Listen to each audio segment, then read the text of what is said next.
আলু ভাজি করার জন্য আমি কিন্তু আলু এখানে কেটে নিয়েছি আর লঙ্কা দিয়েছি 3টে, কাটেনি, কাটলে ঝাল হবে, কেউ যদি খেতে চায় এমনি খাবে। তো কড়াই কিন্তু আমি বসিয়ে দিয়েছি আর এখানে আটা বের করে রেখেছি, এখনো ড্রো করিনি। তো আলু ভাজিটা বসিয়ে আমি করে নেব। তো তেল গরম হয়ে গেছে,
রুটি কিন্তু ভাজি হয়ে গেছে, আলু ভাজিও হয়ে গেছে।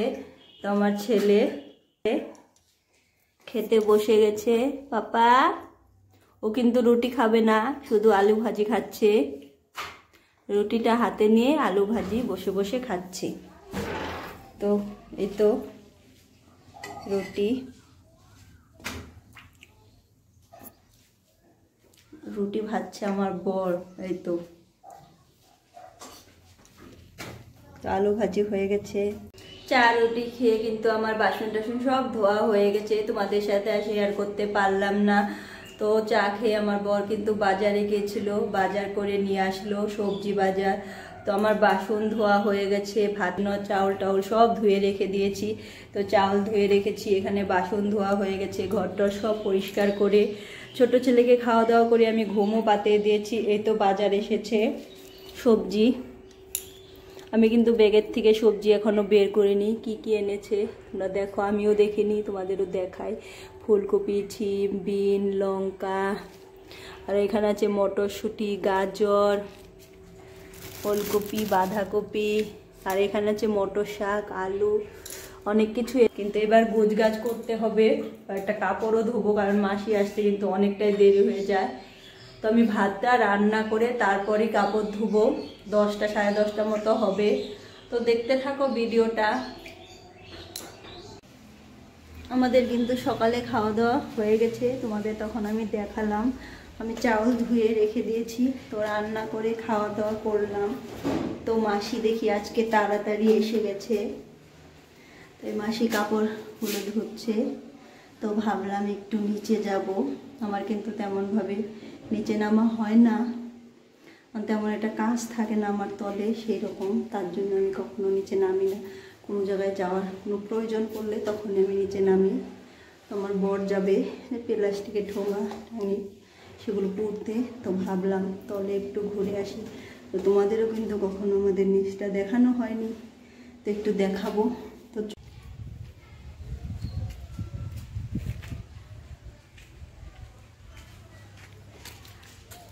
কিরে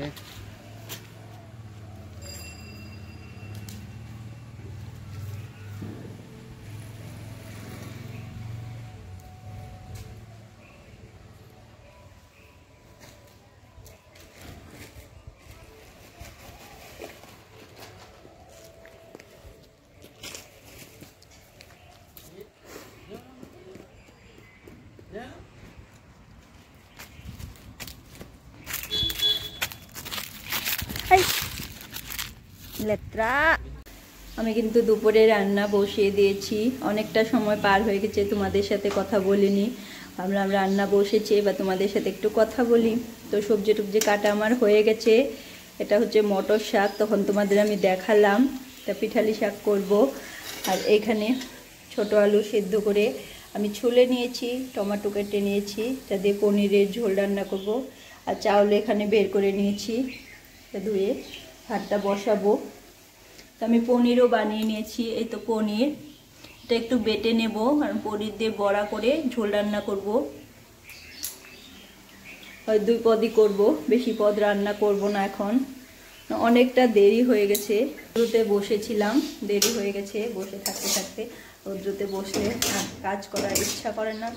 আর মাসি এসে কিন্তু কাজ করে চলে গেছে। তোমার শাকটা কিন্তু হয়ে গেছে, এবার আমি ঝোল আর ভাতটা বসে